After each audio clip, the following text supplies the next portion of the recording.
It's from kissing to the kiss of life. That's what I want to talk about in some regards. Because when I was school age, one of my friends died. We watched him suffer for many years from cystic fibrosis because a lung donor couldn't be found. I do think about him often, and I wonder about the kind of guy he would have grown up to be.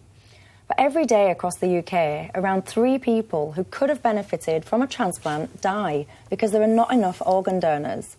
Currently, around 6,500 people, including children, are on the waiting list for a transplant.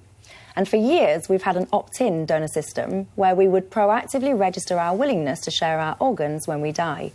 But we're not coming close enough to helping the people in need. We need to introduce presumed donation, where all of us will be automatically registered as donors unless we choose to opt out. After all, what greater gift can one give than the gift of life, especially when we've sadly lost our own?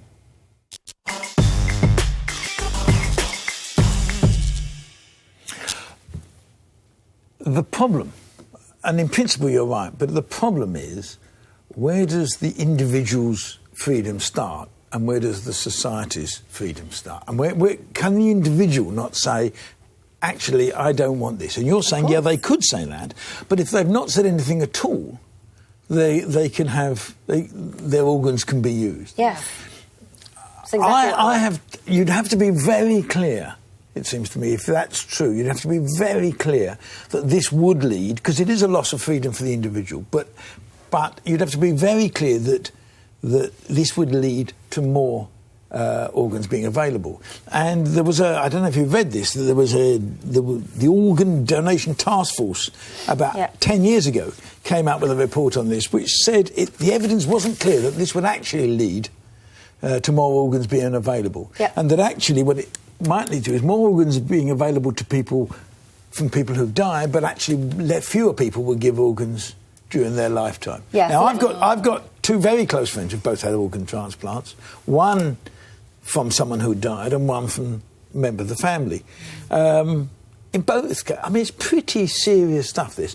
But I'm not sure I want this. I suppose I've become a sort of left-of-centre libertarian as I've got out. There's a bit of me says I don't want the state making these decisions for me. If you were waiting for a donor organ and you would die unless somebody provided you a donor organ, I think you'd change your mind. You might do, but then it's not necessarily a rational decision. But can I just counter to your points, because then I'm really keen on your experience as well, Rachel. So what I would say to you is you quoted a study that was almost 10 years ago that said it wouldn't have a difference, but actually in Wales they've introduced a version of this, and in the first 6 months 60 transplants happened, 32 of which were from this deemed consent. So that's my first point. My second point is I'm not talking about anyone losing any freedoms of anything, because number one, you will automatically be enrolled, but crucially, you will have the opportunity to express your choice. If you do not want to be on there, you can remove yourself.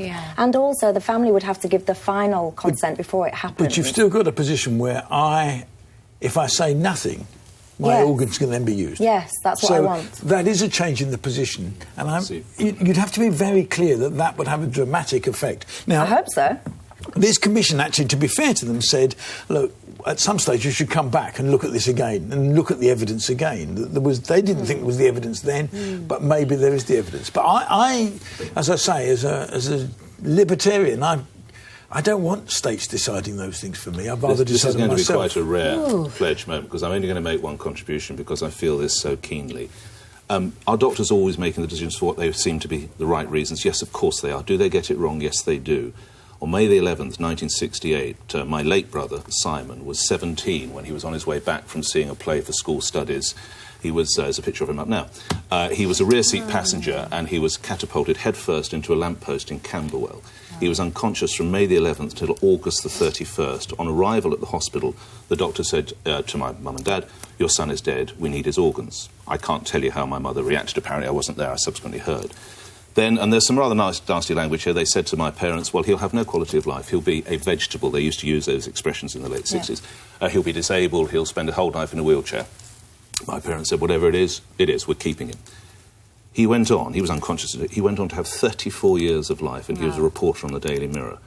I'm sure the doctors were saying it for the right reasons. They can get it wrong. My only concern, and now I'll close, thank you, is that in some instances, Simon lived, others will not. That's my concern.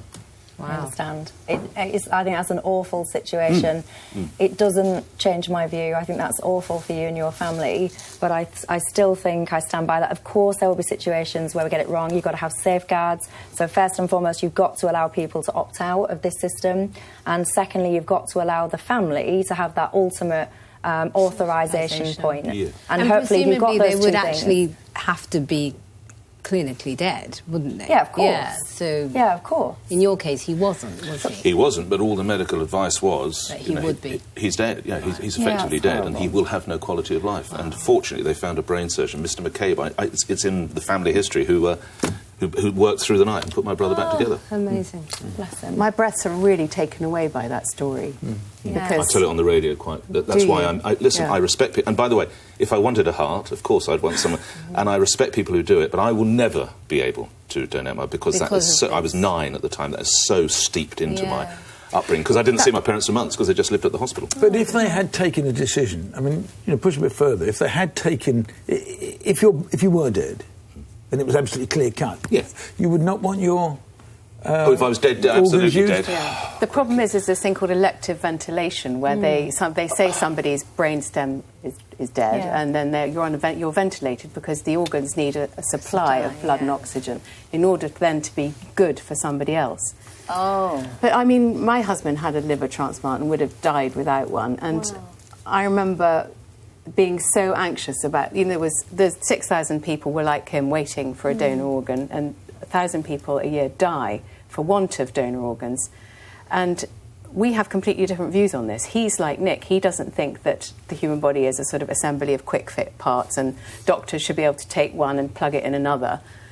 Because he thinks, like Greg, that, you have personal autonomy and the state shouldn't have any jurisdiction whatsoever or call on your body before or after death. I actually disagree, and I'm with Michelle on this.